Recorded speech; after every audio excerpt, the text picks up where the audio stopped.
Hello everyone, welcome back to the channel Bihari Reader, a place where you learn entrepreneurship, business and grow yourself. So, आज का हमारा topic है basically law, which is given in the book The Diary of CEO, the law number 16, which says that use gold leaks to your advantage. Basically अब तुम्हें word लग रहा होगा कि गोल्डीलिक्स होता क्या है, तो let me explain you what is Goldilocks. तो गोल्डीलिक्स बेसिकली एक वर्ड है जो कि बताता है कि लोगों को ऐसी चीजें दिखाओ जो उनको नहीं लेनी होती. ठीक है, अगर तुम उनको वो चीज दिखा दोगे जो उनको नहीं लेनी एंड उनको तुम वो चीज बेच दोगे जो उनको नहीं लेनी, तो एग्जैक्टली तुम वो कर पाओगे जो तुम्हें अपनी कंपनी में तुम्हारा डिजायर्ड गोल था. बेसिकली इसको समझते हैं थोड़ा और इजियर लैंग्वेज में जो बुक में लिखा हुआ है. This law shows you the powerful yet simple sales trick that you can use to make the thing you are selling appear to be a better value without changing the price.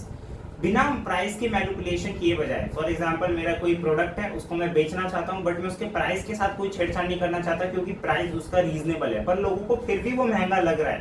तो बिना उसके price को change किए हम कैसे वो product बेच पाएंगे. तो इसके लिए एक सिंपल सी बात कही गई है. जैसे कि इसके अंदर जो ऑथर थे वो एक बार जा रहे थे, उनको कहीं ट्रिप पे जाना था और उसके लिए उनको होटल बुक करना था. तो होटल बुक की जगह जब वो होटल बुक करने गए थे जिस एजेंट के साथ, उस एजेंट मतलब उन्होंने एक डिसाइड करके रखा था कि हाँ मुझे एक ही रूम लेना है, मतलब ये वाला रूम लेना है. For example there are 3 rooms, तो फर्स्ट सेकंड थर्ड, तो उन्होंने सेलेक्ट कर रहा था कि मुझे फर्स्ट ही रूम लेना है. But eventually when he goes to buy that flat and all, जो भी होटल उसको खरीदना था, उसको ये पता लगता है कि जो उसका फर्स्ट फ्लैट था, मतलब जो ओनर था उस फ्लैट का, वो मतलब उस प्रॉपर्टी का, वो उसको क्या बताता है कि जो मेरा फर्स्ट फ्लैट था, फर्स्ट होटल था, वो 800 रुपीज का है, second hotel is about 1500 and third hotel is about 3000.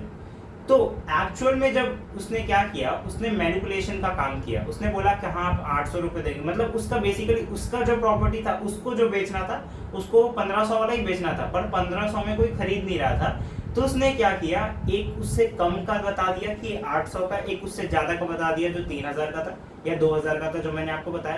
तो इससे क्या फर्क हुआ, इससे अंदर एक कस्टमर के अंदर मैनिपुलेशन टेक्निक उसने यूज की, मैनिपुलेट किया उसको कि आप देखो अगर लोअर लोगे तो खराब चीजें, कुछ चीजें नहीं मिलेंगी, अगर ज्यादा लोगे तो अल्ट्रा लग्जरी हो जाएगा कस्टमर के लिए. तो जो बीच का है, जो 1500 का होटल उसने देखा, वो उसने बुक कर दिया. बाद में उसने भी कहीं से पढ़ा था कि ये गोल्डी इफेक्ट क्या होता है. तो उसने बाद में जाके उसी ओनर से पूछा, उसी रेंटेड जो होटल का मैनेजर था या उसका ओनर था, उससे जाके पूछा कि आपने जो ये जो टेक्निक है, आपने क्या गोल्डीलिक इफेक्ट के बारे में पढ़ा है. तो उसने बोला कि हाँ मैंने पढ़ा है, और पढ़ के क्या बोला कि but you have not at end of the story. Some months later, while researching a different psychological tricks, brands and marketers deploy the influence our behavior, I stumbled across the something called Goldilocks effect. Goldilocks effect basically एक anchoring का काम करता है. Anchoring का काम hook करने का काम, कि मैं किसी कस्टमर को हुक कैसे कर लूँ, जो मैं बेचना चाहता हूँ वो बिक जाए बिना ज्यादा प्राइस के साथ छेड़छाड़ किए. अगर देखा जाए तो anchoring is a cognitive bias where the individual rely too heavily on seemingly irrelevant information, जिसको हम एंकर बोलते हैं, एंड व्हेन मेकिंग डिसीजन, जब हम वो डिसीजन बना रहे होते हैं.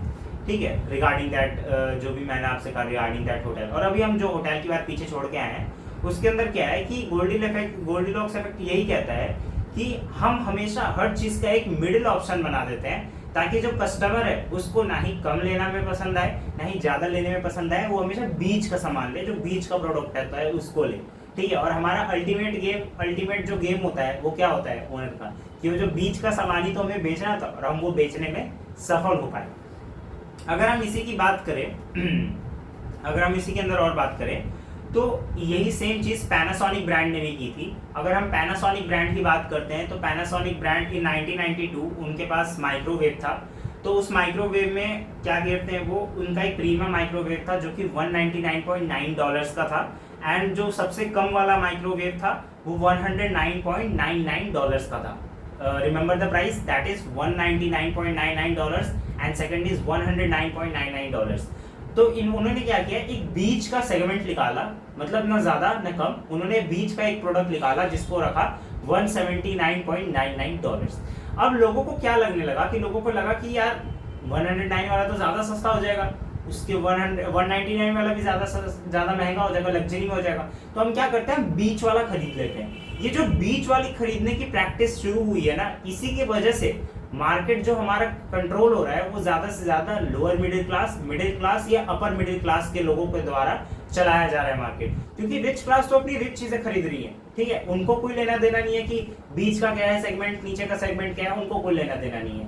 ये जो बीच का एक प्रोडक्ट बनाने का रीजन ही यही है कि जो मिडिल क्लास वर्कर है वो अपना लोअर साइड छोड़ के थोड़ा सा एक्स्ट्रा पैसा देख के बेनिफिट देख के उस प्रोडक्ट का उसको खरीद सके, उसके ऊपर इंजॉय कर सके, रिलाय कर सके। हम आगे बढ़ते हैं इसी के बाद। जैसा कि आगे देखा जा सकता है कि माइक्रोवेव की जैसी उन्होंने जिस साल ये $179.99 का अपना नया प्रोडक्ट निकाला, उसी साल पैनासोनिक की मार्केट शेयर जो होती है वो सबसे ज्यादा हो गई, उनकी सेल 60% से बढ़ गई। समझ रहे हो, 60% इज ह्यूज अमाउंट भाई। उसके बाद अगर हमारे पास और भी केस स्टडीज आती हैं, जैसे एक ट्रिप ऑर्गेनाइजर था, ट्रिप ऑर्गेनाइजिंग कंपनी थी, जिन्होंने बोला कि हम लोगों को बोला कि हम 2 ट्रिप आपको ऑफर कर रहे हैं और जिसके अंदर सारी चीजें इंक्लूडेड होंगी जब आप ट्रिप पे पेरिस पे जाओगे, मतलब पेरिस की ट्रिप पे हर चीज इंक्लूडेड है। एंड सेकंड थिंग जो है वो है रोम की ट्रिप पे हर चीज इंक्लूडेड है, ठीक है। उन्होंने 2 ऑप्शंस बनाए, तो सबसे ज्यादा लोगों ने पेरिस की तरफ टिक किया, ठीक है, मतलब पेरिस की तरफ बोला कि हम पेरिस जाना चाहेंगे सारी चीजें इंक्लूसिव होके। सेकंड थिंग उन्होंने क्या किया कि उन्होंने इसी अपने इंक्लूसिविटी को अपना जो भी वो बना रहे हैं इंक्लूसिव ट्रिप, उसके अंदर क्या किया कि एक बनाया inclusive all inclusive trip of Paris, all inclusive trip of Rome except coffee and all inclusive trip of Rome. तो लोगों को क्या लगने लगा, अब उनके पास 3 ऑप्शन है। एक ऑप्शन है जो पूरी पेरिस में मतलब सारी चीजें दे रहा है, एक रोम का है जिसके अंदर कॉफी नहीं मिल रही, और एक है रोम में सारी चीजें मिल रही है। तो एक्चुअल में क्या किया उसने कि अब लोगों को क्या लगेगा, साइकोलॉजिकल उनके दिमाग में क्या मैनिपुलेशन होगी कि यार रोम की कॉफी में ऐसा तो कुछ है, ऐसा कुछ तो है जो कि उसको अलग से रखा गया है, मतलब अलग से इंक्लूसिव करके रखा गया है कि हाँ कॉफी एक अलग है और एक अलग से रोम का ऑप्शन दिया जा रहा है। तो उसके इस कॉफी के टेक्निक से लोग रोम की तरफ ज्यादा जाने लगे रैदर देन पेरिस, क्योंकि उन्होंने लगा कि यार उनकी कॉफी में कुछ तो अलग बात है जो कि वो स्ट्रिप में नहीं रख रहा है, ठीक है। तो उन्होंने एक्सेप्ट कॉफी करके ही हर चीज उसके अंदर डाल दी, और मेन उनका एम क्या था कि रोम वाली ट्रिप बेचनी है, तो रोम वाली ट्रिप को इजिली बेच पा रहे हैं through this manipulation technique by subtracting one product from the list, one product from that all inclusive trip, ठीक है। तो ये चीजें यूज की जाती हैं फॉर द मैनिपुलेशन, बिना प्राइस के साथ छेड़छाड़ किए किसी चीज में, ठीक है। अब आगे बढ़ते हैं हम आगे क्या होता है, जैसे कि इसके अंदर एक और सेंटेंस लिखा हुआ है, इसके बारे में एक और केस स्टडी है। सेंटेंस लिखा हुआ है कि our decision aren't derived by a sense, हमारे जो डिसीजंस हैं वो सेंस के थ्रू डिराइव नहीं होते हैं, हमारे decision they are driven by nonsense created by social cues in irrational fear and sense survival instincts. हमारे जो फोकस है, हमारा जो डिसीजन है वो किससे बनता है, इररेशनल थिंकिंग से बनता है, सर्वाइवल इंस्टिंक्ट से बनता है कि मैं किस में बेस्ट तरीके से जी पाऊं, एंड दूसरी चीज हमारा बनता है सोशल क्यूज से, सोशल इन्वायरमेंट में क्या क्या चीजें हो रही हैं उसके थ्रू हमारा डिसीजन क्रिएट होता है। इसी के अंदर एक और स्टडी है रिगार्डिंग द एयरलाइंस। एक एयरलाइन ब्रांड थी जो अपना दुबई की एक एयरलाइन ब्रांड थी जो क्या करती है, अपने प्राइजेस को रखती है कि 800 dirhams for economy class and 2000 for business class and 8000 for first class. तो लोगों को क्या परसीव होता है कि हम 2000 की बिजनेस क्लास खरीद लेते हैं, जबकि वो उसका बेस्ट प्राइस नहीं है, ठीक है, जबकि वो उसका बेस्ट प्राइस नहीं है। अब तुम खुद देखो, इकोनॉमी क्लास 800 की तुम्हारा ये फर्स्ट क्लास हो गया 8000 का, और तुमने बीच में रख दिया प्रीमियम अपना जो बोलते हैं बिजनेस क्लास। तो बिजनेस क्लास अब उनको जो 2000 दिरहम में पड़ रही है वो एक्चुअल में नहीं है, उनका एक्चुअल गेम ही यही था कि वो बिजनेस क्लास को प्रमोट करना चाहते हैं, बिजनेस क्लास की फैसिलिटी देना चाहते हैं लोगों को, ताकि वो एक बार जब बिजनेस क्लास को उनको हवा लग गया, एक बार वो मैनिपुलेट हो गए उस चीज से, तो जब भी आएंगे वो हमेशा बिजनेस क्लास ही खरीदेंगे। अगर हम उनका बिजनेस क्लास का प्राइस बढ़ा भी दे थोड़ा सा, तो भी वो बिजनेस क्लास ही खरीदेंगे, क्योंकि उनको एक बार हमने वो चीज टेस्ट करा दी, उनको फील करा दी कि बिजनेस क्लास इकोनॉमिक क्लास में क्या फर्क होता है। मैं तुम्हें ये कहना चाहूंगा कि मैनिपुलेशन टेक्निक बिजनेस में, सेल्स में, एंटरप्रेन्योरशिप में बहुत ज्यादा इंपॉर्टेंट होती है, क्योंकि इसके बिना तुम मार्केट को जान ही नहीं पाओगे, मार्केट में डोमिनेट ही नहीं कर पाओगे, ठीक है। आगे बढ़ते हैं। आगे बढ़ते हैं। लास्ट कंक्लूजन जो है इसका, कंक्लूजन ये कहता है कि people are inclined to make a value judgement based on the context, so offering a range of option. अगर तुम किसी भी प्रोडक्ट के साथ उनको ऑप्शंस दिखा दो तो कंफ्यूज हो जाएगा और फिर तुम जो अपना प्रोडक्ट बेचना चाहते हो वो एक्चुअली में दिख जाएगा, ठीक है। And including an economy, standard and premium version of A product. Her product का जो तुम बेचना चाहते हो उसका तुम एक प्राइस रखोगे। फॉर एग्जांपल मैं टी शर्ट बिजनेस शुरू करना चाहता हूँ तो मैं एक अपनी टी शर्ट बनाऊंगा जो कि 899 की होगी, उसके नीचे मैं एक अपना सेगमेंट रखूंगा जो कि 699 की होगी, उसके ऊपर एक सेगमेंट रखूंगा जो कि 1299 की होगी। तो अब इससे मैनिपुलेशन क्या, आदमी क्या सोचेगा यार 699 का यार क्वालिटी उतनी बढ़िया नहीं होगी, जबकि मैं दोनों में फैब्रिक सेम ही यूज करूंगा, ठीक है, उसमें भी बट मैं कुछ चीजें कम कर दूंगा, जैसे सीओडी लिख दूंगा, जैसे सीओडी का ऑप्शन दे दूंगा जब तुम महंगा मंगाओगे, ठीक है, और इसके अंदर सीओडी का ऑप्शन नहीं, तो लोगों का वो भी बनेगा, चलो कोई नहीं 200 रुपए एक्स्ट्रा देके मेरे को चीज तो अच्छी मिल रही है। तो उसी को बोलते हैं मैनिपुलेशन गेम, उसी को तुम बोल सकते हो कि लोगों को कैसे तुम खरीद रहे हो, ठीक है।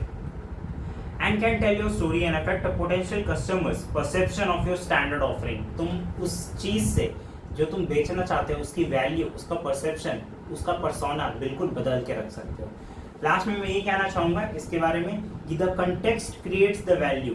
जो तुम करना चाहते हो, जो तुम बेचना चाहते हो, उसका कंटेक्स्ट अगर तुम बढ़िया बना लो तो उसके बाद उसकी वैल्यू खुद ही बन जाती है। तो लास्ट में मैं अपनी वाणी को विराम देना चाहता हूँ यहीं पे, और प्लीज़ मेरे चैनल को सब्सक्राइब करें, लाइक करें, शेयर करें। मेरी गलतियों का अगर आपको गलतियाँ आकलन करनी है तो उसको करने के बाद प्लीज़ उसको कमेंट सेक्शन में लिखिए ताकि मैं उसको चेंज कर पाऊँ। एंड इसको